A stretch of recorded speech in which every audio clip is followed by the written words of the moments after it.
A vontade de ficar junto, a divisão que contraria a matemática, dois que querem ser um.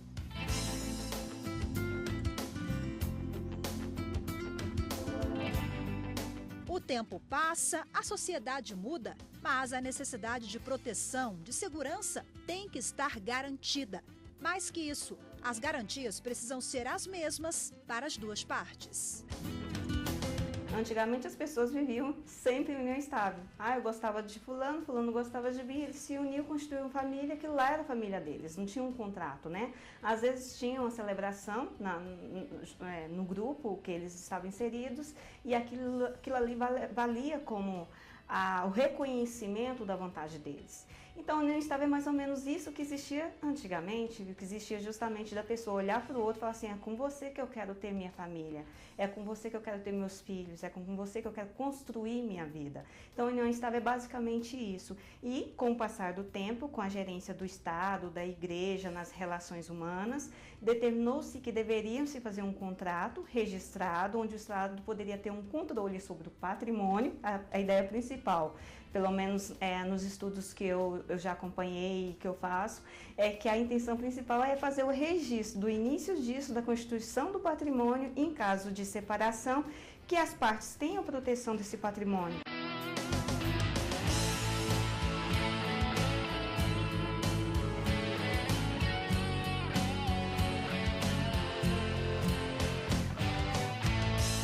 Quer dizer, então, que a vontade de estar junto equipara casamento e união estável?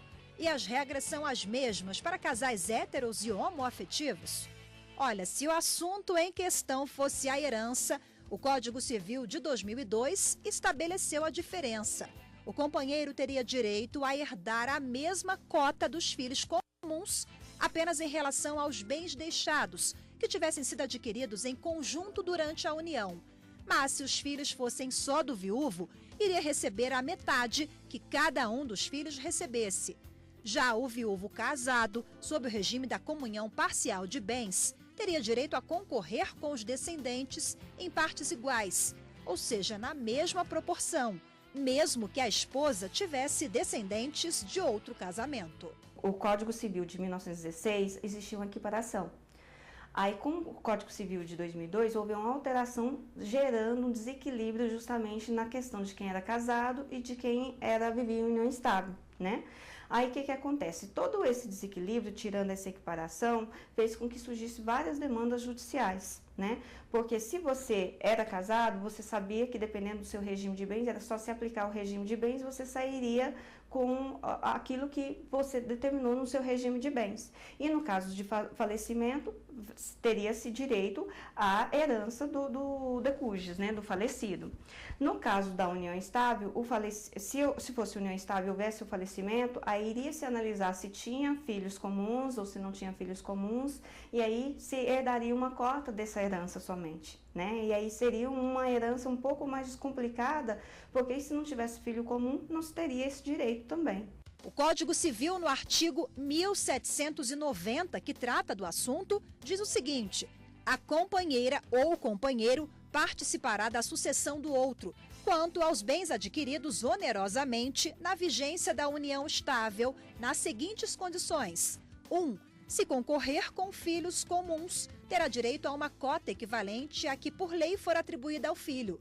2. Se concorrer com descendentes, só do autor da herança, tocar-lhe-á a metade do que couber a cada um daqueles. 3. Se concorrer com outros parentes sucessíveis, terá direito a 1/3 da herança. 4. Não havendo parentes sucessíveis, terá direito à totalidade da herança. Em maio deste ano, o artigo 1790 do Código Civil foi declarado inconstitucional pelo plenário do Supremo. Foram 2 recursos extraordinários julgados em conjunto e ambos com repercussão geral reconhecida. Um deles discutia o direito de herança em uma união entre um homem e uma mulher. O outro tratava da sucessão de bens em uma relação homoafetiva. Para os ministros do Supremo, nada justifica o tratamento diferenciado entre cônjuge e companheiro, conforme previa o Código Civil. Isso também independentemente de orientação sexual. O amor não conhece leis. A união que estabelece relações com repercussões patrimoniais, jurídicas, sociais e de ordem, portanto, a interferir na sucessão, como é o caso aqui tratado, é que chama o Estado legislador e agora, neste caso, o Estado juiz e mais ainda o juiz constitucional, a definir do que se cuida, do que se trata, em termos de direitos garantidos a cada um. Essa é uma luta que vem sendo feita independente da questão LGBTI. Isso é uma luta que vem sendo feita com relação mesmo à discrepância que havia entre a sucessão entre os companheiros e as pessoas casadas.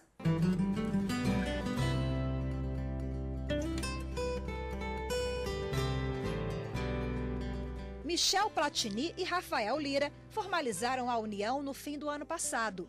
Foi amor à primeira vista em uma situação para paixões de verão. Eles se conheceram no Carnaval de Salvador de 2016. Oficializar o relacionamento exigiu a mudança de estado de Rafael, de Recife para Brasília. Nós somos de cultura completamente diferente. Eu sou nordestina e ele é do Centro-Oeste. Então, existem alguns embates de cultura, mas nós temos algo que eu acho maravilhoso, que a gente conversa muito. E a gente sempre chega num acordo de tudo, desde do dia a dia, de alguma coisa que a gente não concorda, que acontece um com o outro, como nas coisas do trabalho. A gente divide muito o que acontece no trabalho, a gente divide opiniões também para sempre construir um relacionamento maduro, né? Para que essas dificuldades pequenas não se tornem coisas grandes. A gente sempre conversa muito, a gente nunca brigou, na verdade. Para o casal, a equiparação do direito à herança para companheiros homoafetivos com a de heterossexuais casados, além da garantia de mais um direito, é um importante aliado no combate ao preconceito. Primeiro, eu acho que tem uma questão pedagógica aí, né? A cada decisão como essa, que é proferida por um poder como o judiciário, ele vai para a sociedade de que as coisas estão mudando, de que o Estado está começando a reconhecer e que não é mais tolerado esse tipo de violência, porque o próprio Estado reconheceu, como a sociedade não vai reconhecer. Então, isso é pedagógico para você ajudar a enfrentar a discriminação, né? Agora, efetivamente, isso tem um impacto direto, não só na vida dos casais gays, mas dos casais héteros também, né? Pessoas que vivem relações e uniões estáveis como se eles casamento fossem, porque eu não vejo diferença no meu relacionamento, na minha união com o Rafael, de outra pessoa que é casada efetivamente. A gente divide o dia a dia, a gente divide as contas, a gente divide o dia a dia de casal, a gente faz tudo como o outro casal. Então não é justo que a gente construa uma vida como os demais casais e chega lá na hora em que um dos dois faltou e um dos dois não vai conseguir assegurar que o que ele construiu com o outro seja dividido efetivamente como devia ser dividido, né? Então isso tem um impacto absolutamente forte na vida dos casais LGBTs, porque é mais ou menos como se fosse a entrega de um prêmio. Olha, vocês estão tendo aqui o reconhecimento da relação de vocês, né?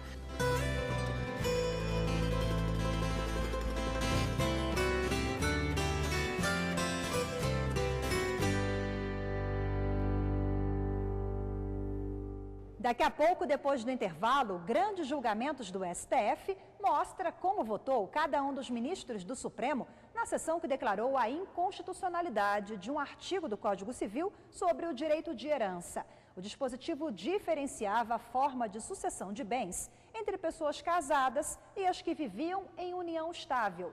Não saia daí porque a gente volta já já.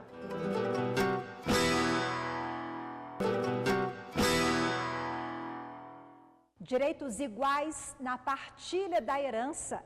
Recentemente, o Supremo Tribunal Federal declarou a inconstitucionalidade do artigo do Código Civil que diferenciava a divisão de bens conforme a natureza da relação.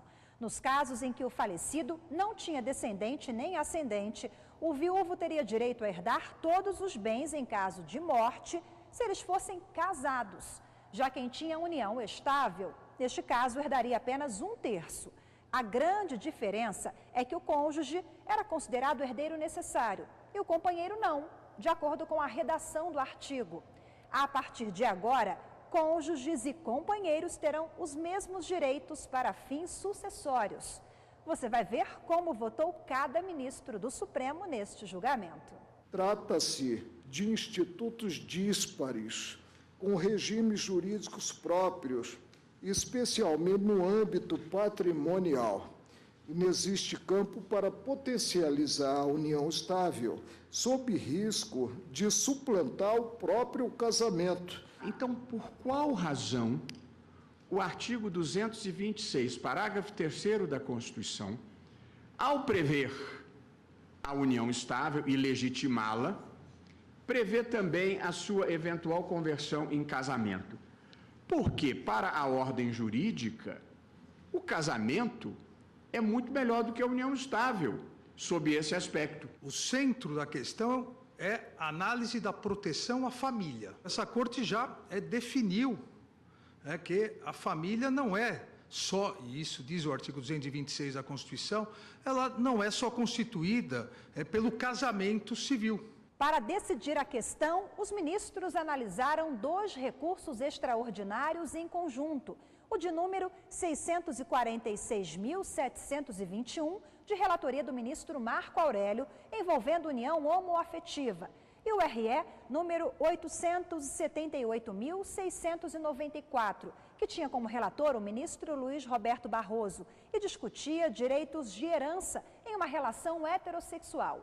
Os 2 processos tinham repercussão geral reconhecida. Ao negar provimento ao recurso, o ministro Marco Aurélio explicou que equiparar a união estável ao casamento violaria a vontade dos envolvidos, ou seja, o direito à liberdade de escolha pelo regime de união. A natureza tutelar da união estável constitui, na verdade, uma parcial correção da desigualdade reconhecida no plano social e familiar, desde que atentemos ser o casamento mais estável do que a estabilidade da convivência duradoura. Nulidades, anulabilidade, separação, divórcio, figuras indissoluvelmente ligadas ao enlace matrimonial, desaparecem ou transparecem por analogia ou se reduzem numericamente quando transpostas para o relacionamento estável.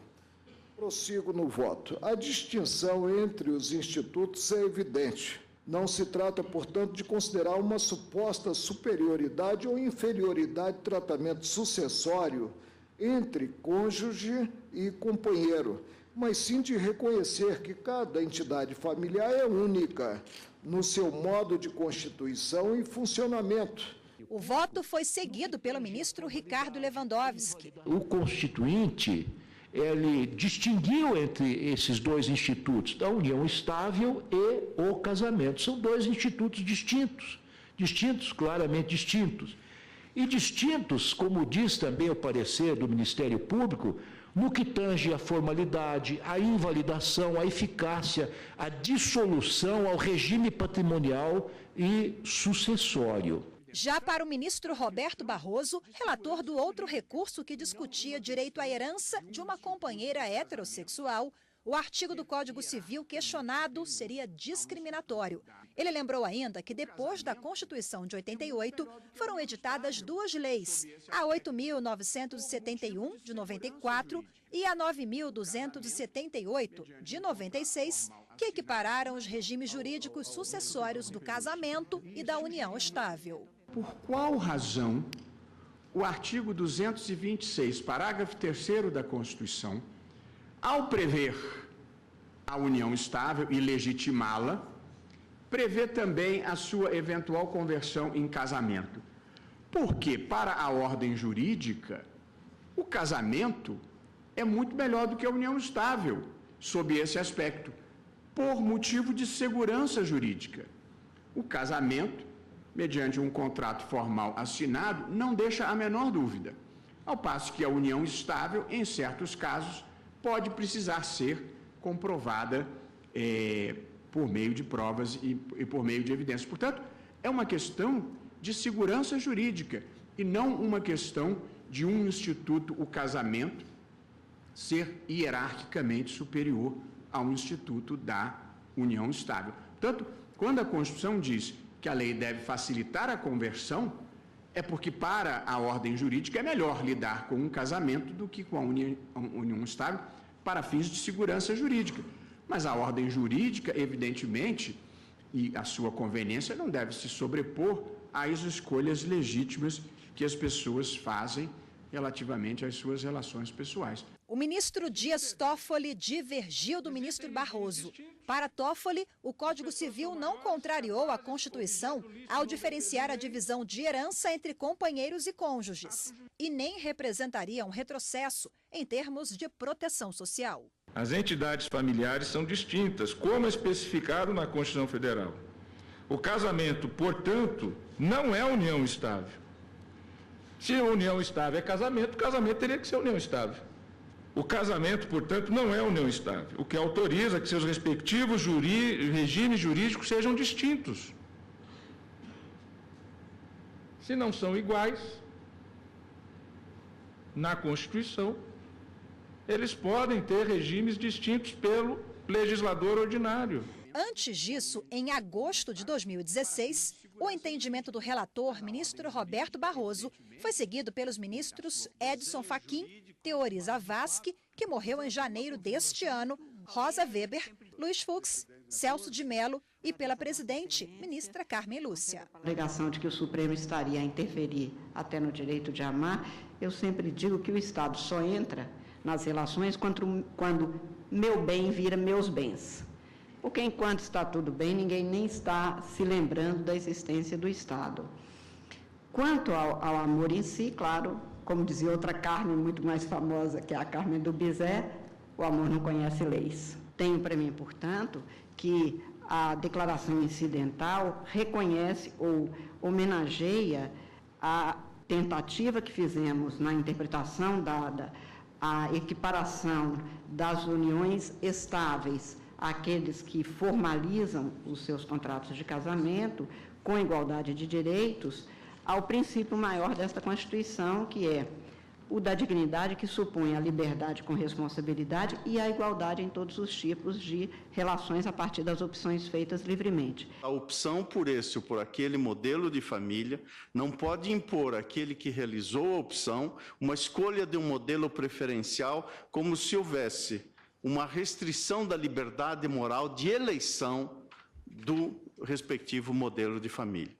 Esta ideia, me parece, está na base da ratio do capítulo da família, que é a essência da sociedade, porque esta é a dimensão aberta e plural das formas de constituição da família monoparental, da família derivada da união estável, da família matrimonializada, e, portanto, de diversos desenhos jurídicos que, no meu modo de ver, levam em conta o sentido e a importância estrutural da ideia e da concreção da família na sociedade brasileira, sem que haja, portanto, esta intervenção. Realmente há aqui um tratamento discriminatório em relação a essa entidade familiar decorrente de união estável, formada à base de fato, mas ela tem uma configuração muito bem delineada no Código Civil, no artigo 1723. É reconhecida como entidade familiar a união estável entre o homem e a mulher, configurada na convivência pública, contínua e duradoura, estabelecida com o objetivo de constituição da família. Me parece que aqui fica desde logo descartada a união estável na hipótese de simples test drive. Dá-se com o efeito harmonizador que resultará desse julgamento plenário, um passo significativo contra a discriminação e contra o tratamento excludente que tem afetado componentes de uniões estáveis no plano estrito da sucessão hereditária, viabilizando-se a instauração e a consolidação de uma ordem jurídica genuinamente inclusiva. O recurso extraordinário número 878.694, de relatoria do ministro Roberto Barroso, favoreceu uma viúva que tinha sido obrigada a dividir a herança com 3 irmãos do companheiro falecido. Agora ela terá direito à totalidade do patrimônio. No outro caso, o RE número 646.721, relatado pelo ministro Marco Aurélio, um homem que viveu por 40 anos com o companheiro, também ganhou o direito de herdar os bens em conjunto com a mãe do falecido. Ele vai herdar o patrimônio se tiver ascendentes junto com ascendentes, se tiver descendentes junto com descendentes, se não tiver ninguém sozinho. Se não tiver deixado filhos, deixou pais, concorre com os pais. Se não deixou pais, nem filhos, ele fica sozinho com o patrimônio. E quer saber como companheiros heterossexuais e homoafetivos receberam essa decisão? A gente mostra para você em instantes. Grandes julgamentos do STF faz um rápido intervalo, mas volta já.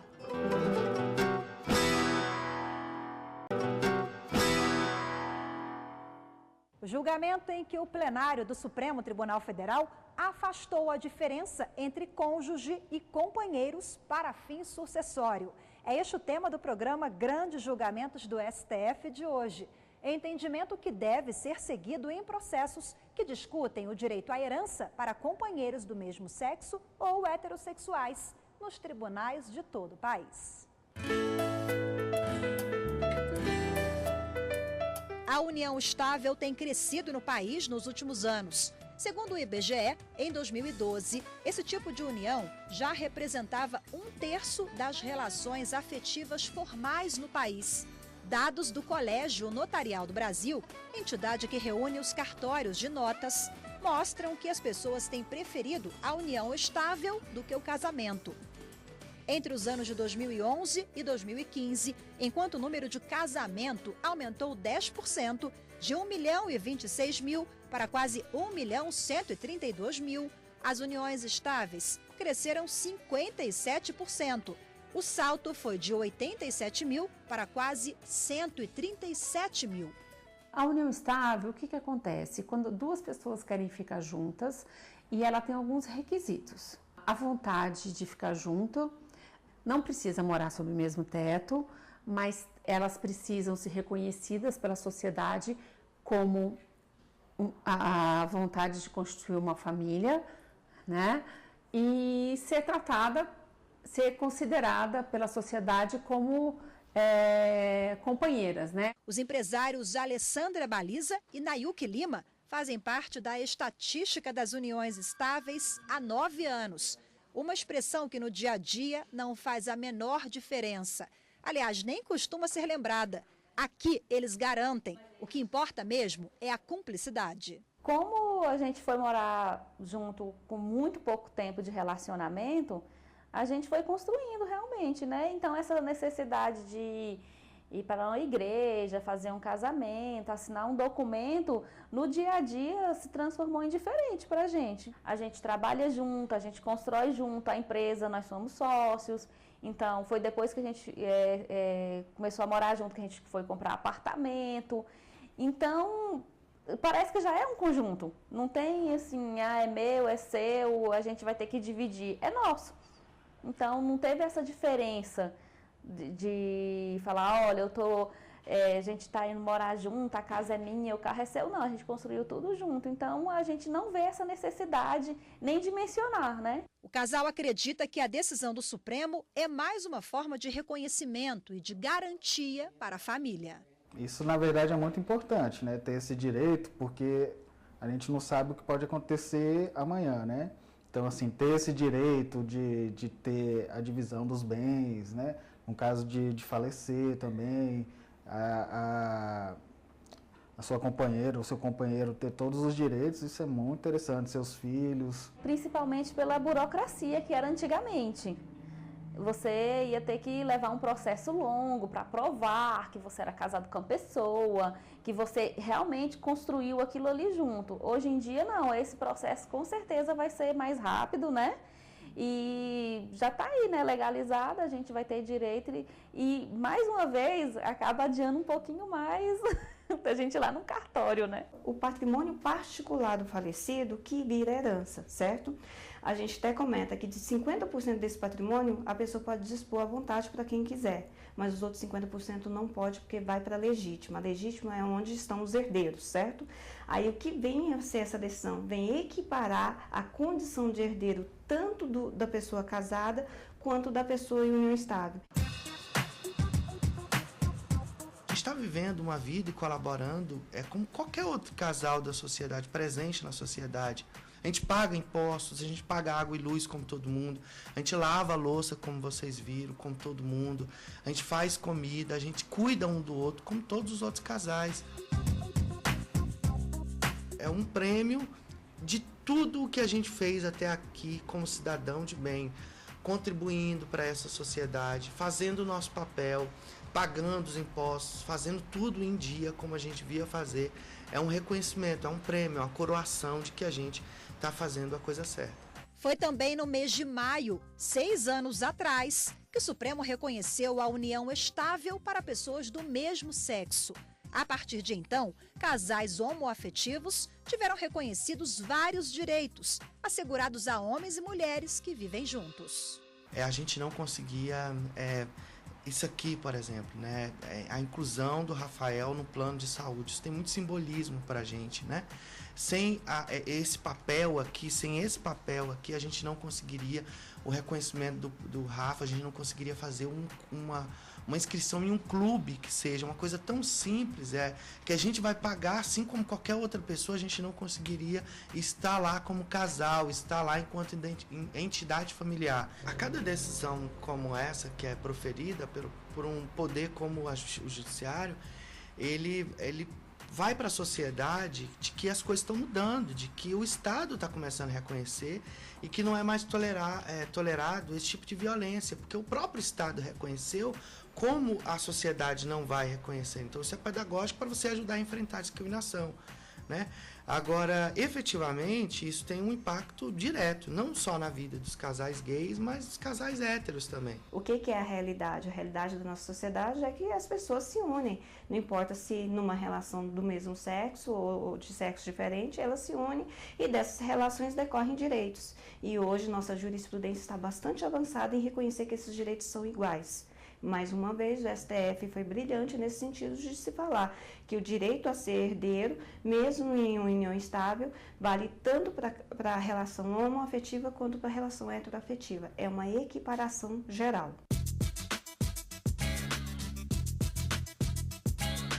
O programa Grandes Julgamentos do STF de hoje fica por aqui. Quer assistir esta edição de novo? Acompanhe a nossa programação e acesse tvjustiça.jus.br. Obrigada pela companhia. Grandes Julgamentos do STF, essencial para entender que as decisões do plenário do Supremo Tribunal Federal têm a ver com o seu dia a dia. Até a próxima!